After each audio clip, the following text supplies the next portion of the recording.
Salut à tous, bienvenue sur cette vidéo. Marc Boulet, si vous ne me connaissez pas, je fais des vidéos en ligne, j'ai un blog sur le business, expliquer un petit peu aux gens comment fonctionner, comment développer leur activité en ligne, que ce soit sur les blogs, que ce soit à travers une chaîne YouTube, à travers finalement un petit peu tous les outils qu'il y a disponibles sur Internet. Aujourd'hui, je vais parler d'un sujet en particulier, c'est YouTube.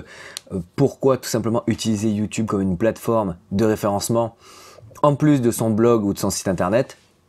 Tout simplement parce que YouTube a été racheté par Google dans le cadre d'un site nouveau-né, un nouveau site que vous créez. Le problème, c'est que la confiance de Google est très faible, donc du coup le référencement de votre site n'est pas très bon.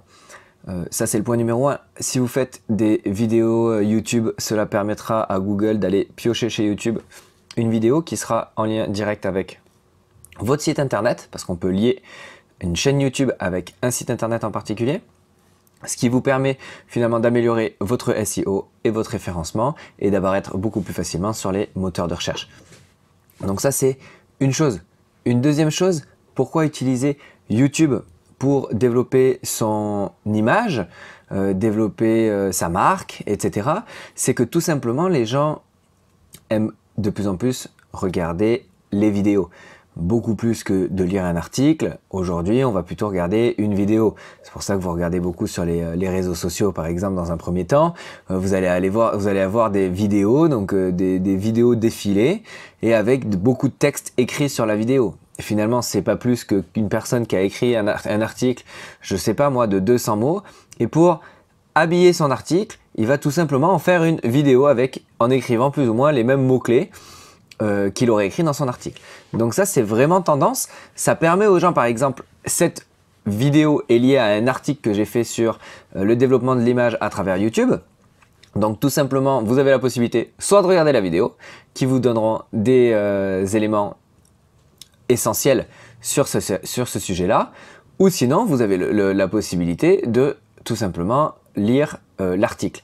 Lorsque vous allez finalement monter des vidéos sur YouTube et les partager sur cette plateforme-là, il va falloir vraiment faire attention aux mots-clés. Donc c'est ça qui va vraiment favoriser votre référencement.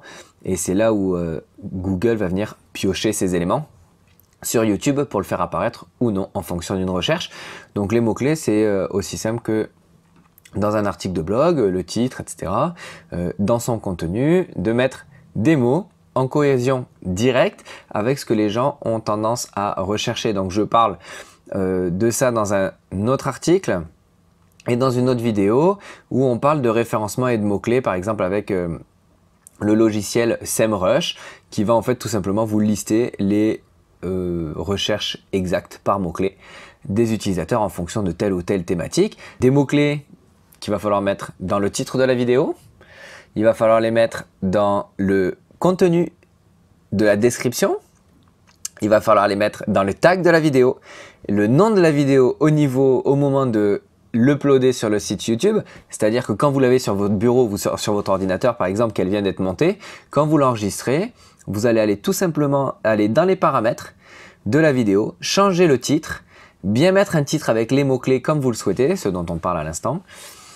Allez dans les paramètres du profil, de la vidéo, allez dans les paramètres de la vidéo, cliquez sur propriétés, là vous allez pouvoir changer beaucoup d'éléments, mettre un titre, un sous-titre, une description. Ça c'est directement sur votre ordinateur. Vous avez les étoiles, vous savez, les étoiles de favoris, ben là vous mettez les 5 étoiles. Il y a plein de choses en fait où le but du jeu c'est de donner un maximum d'informations et un maximum de mots-clés sur votre vidéo avant même de l'uploader sur YouTube. Ensuite, comme je vous disais tout à l'heure, c'est qu'il va falloir mettre en place une fois la vidéo uploadée, dans la description, les commentaires, etc., de bien mettre en avant les mots-clés. Bon, je ne rentre pas en détail dans les mots-clés parce que c'est un autre sujet, mais par exemple, comment trouver les mots-clés sur votre thématique, ça c'est vraiment un autre sujet. Mais c'est quand même à vous de regarder, par exemple sur SEMrush, S-E-M-R-U-S-H, sur le site SEMrush et vous allez voir en fonction de votre thématique. Je n'en sais rien si par exemple vous faites du fitness, vous allez pouvoir regarder, j'en sais rien moi, personne qui veut perdre du poids par exemple. Il va dire genre, une recherche ça va être plutôt je veux perdre du poids. Voilà. Alors que peut-être que vous, dans votre vidéo, vous allez mettre perdre 4 kilos en 5 jours. D'accord? Là, la personne, elle va faire une recherche, je veux perdre du poids. Donc, votre titre ne sera pas en liaison avec la recherche. Donc, vous serez moins bien référencé. C'est un peu basique, mais c'est un peu l'idée. Donc, en gros, votre idée, c'est d'aller trouver les mots-clés, les phrases clés, les phrases de recherche, ce qui vous permettra tout simplement de mieux apparaître. Donc, dans ce cas-là, au lieu de mettre perdre 3 kilos en 5 jours ou peu importe ce que j'ai dit juste avant, c'est juste un exemple, vous allez mettre je veux perdre du poids, plus loin, perdre 3 kilos en 5 jours, par exemple. Au moins directement dans votre description et dans votre titre, on a la recherche la plus faite par, dans les moteurs de recherche. Ensuite, il va falloir travailler la longueur de votre vidéo. Aujourd'hui, c'est un petit peu comme les articles. Un article qui fait un peu moins de 500 mots, bon, il sera moins bien référencé qu'un article de plus de 500 mots. Ça, c'est un fait. Ça a été prouvé, reprouvé. Au-delà du contenu lui-même et de la qualité, le nombre de mots joue énormément sur le référencement naturel. Donc ça, c'est à prendre en compte. Donc, dans un article, plus de 500 mots, mais dans une vidéo, c'est la même chose. Finalement, c'est un petit peu logique.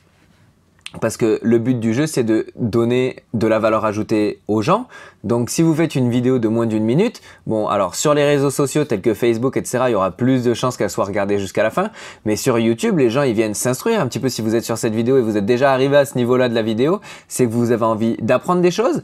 Donc là, tout simplement, qu'est-ce qu'il va falloir faire? Il va falloir tout simplement faire du contenu de bonne qualité et donc finalement un peu plus longue que ce que vous pourriez voir sur les réseaux sociaux par exemple. Donc on va dire que sur YouTube, l'idéal ce serait de faire un grand minimum d'une minute, pardon. Et ensuite, l'idéal c'est de faire des vidéos de 10, 15, 20 minutes pour apporter un maximum de valeur ajoutée aux personnes qui vous regardent tout simplement.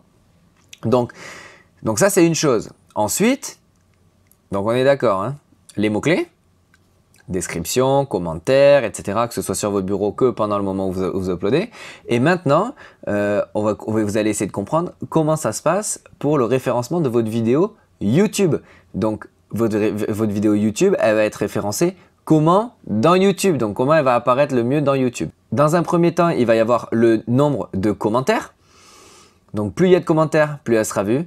Le nombre de pouces, que ce soit en l'air ou en bas.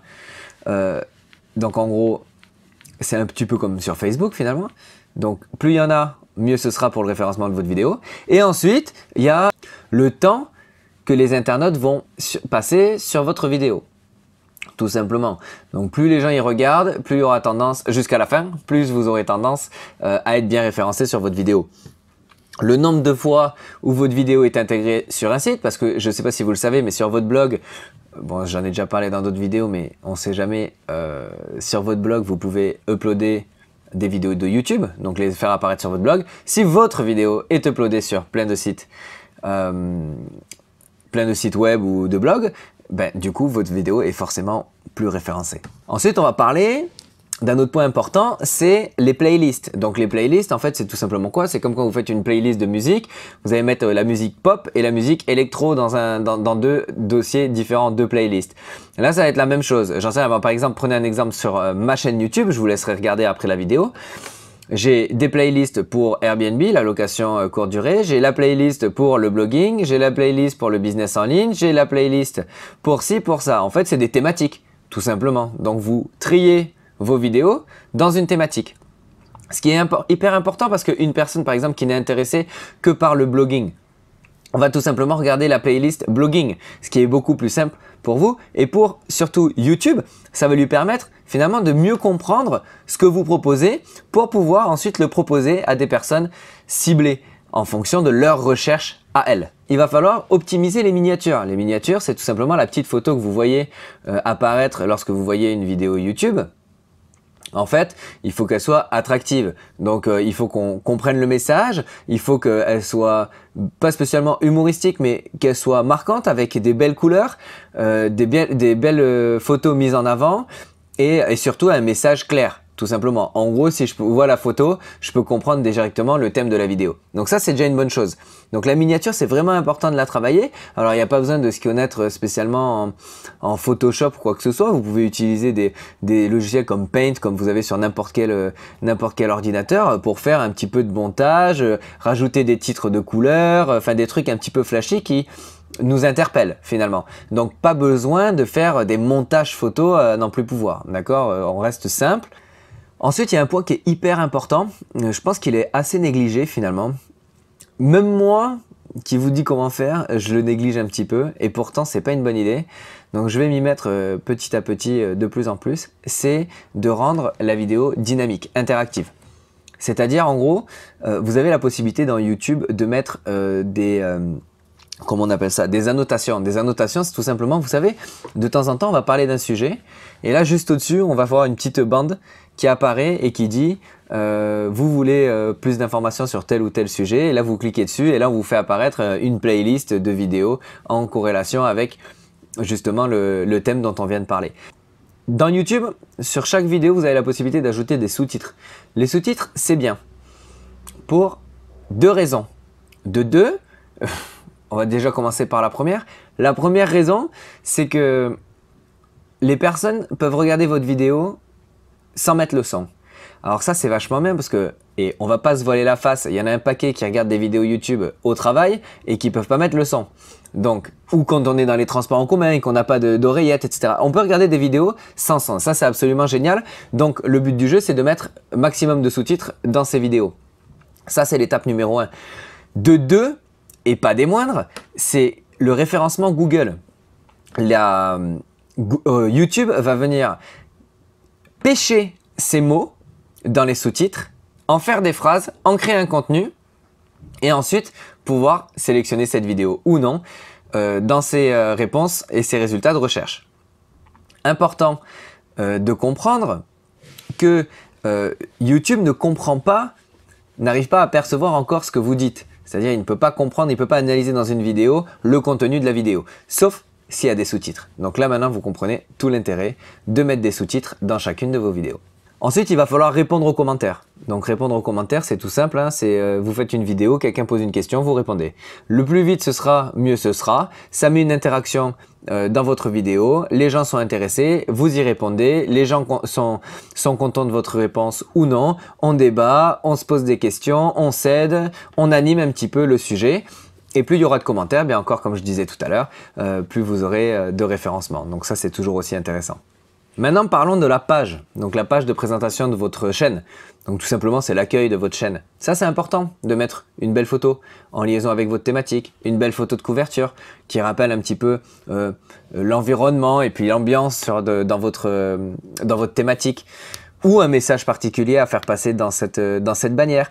Ensuite, les vidéos, il faut qu'elles soient bien présentées. Une vidéo de présentation et puis ensuite des playlists les unes après les autres, etc. pour bien présenter ce que vous avez à offrir à votre audience tout simplement. Donc ça, c'est important. Ensuite, il va falloir partager vos vidéos. Donc ça reste la base. Peut-être qu'on n'en parle pas parce que ça paraît d'une logique énorme, mais finalement, dès que vous faites une vidéo, vous la partagez à votre mailing list, c'est-à-dire toutes les gens qui vous suivent, vos clients, vos prospects, peu importe, toutes les personnes à qui vous voulez partager cette vidéo, sur les réseaux sociaux, sur votre blog, peu importe. Vous pouvez même contacter des blogueurs, des influenceurs, etc. pour qu'ils partagent et diffusent votre vidéo à leur tour, soit sur leurs réseaux sociaux, soit ailleurs.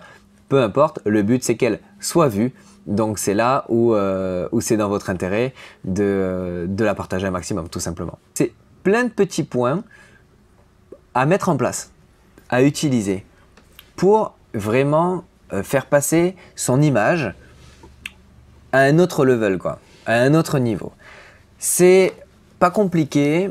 Ça peut paraître difficile au début de se filmer, de se voir, etc. On a l'air con, on pense que notre voix elle est nulle, on n'a pas l'habitude, etc.